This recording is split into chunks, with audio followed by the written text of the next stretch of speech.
The Pope has compared the EU to a dictatorship for trying to ban Christmas. This is in The Telegraph. He's warned the EU not to take the path of ideological colonisation.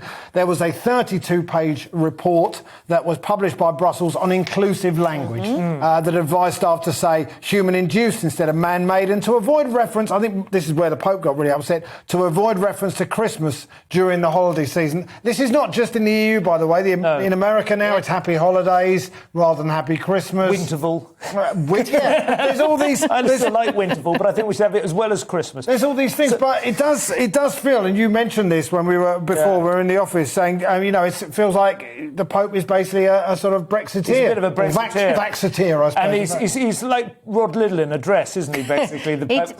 He does say that he believed the EU was necessary.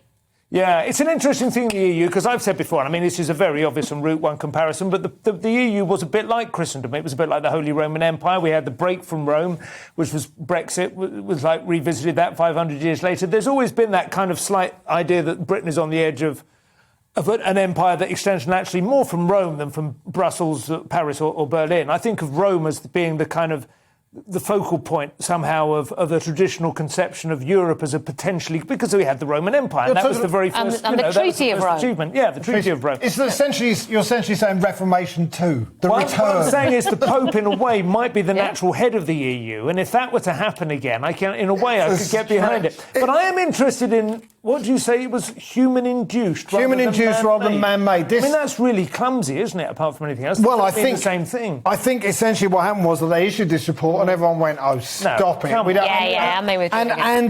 they sort of took it back and said, "Oh no, it needs a little bit of work." But at the same time, he had a wide-ranging exchange with journalists, and he also, Francis, urged caution in the interpretation of a damning report into child sex abuse by French Catholic clergy, saying the historical situation must be viewed in context. What context is there? Well, the context he's talking about, Napoleon attempting to take over Europe and imposing all his... No, but he had very similar ideas. Napoleon did, apart from the ridiculous sort of military domination, the Napoleonic Code imposed new language, it imposed new measures, weights and measures, Christmas and all the rest of it. This is child sex abuse. I don't think that's talking about Napoleon. Oh, sorry, I missed the paragraph. This is a wide-ranging chat. He was talking about the EU, but then he went on to child sex abuse. To a certain extent, this is why... OK, the Pope's upset, but on the other hand, I couldn't really give a monkeys as well. I understand the point you're making and the point that he's making as well, but he's the head of the Catholic Church, and surely they're discredited in all sorts of ways. No, you can't say that. You can't say that. The Catholic Church has a 2,000-year history. It's the single longest-lasting human institution we've ever created. Go to Ireland and ask them what they think. I understand what you're saying, Ian, but honestly, you could say, there are plenty of people, you say, go to Palestine and ask them what they think of Jews. There's always somebody... about religion here.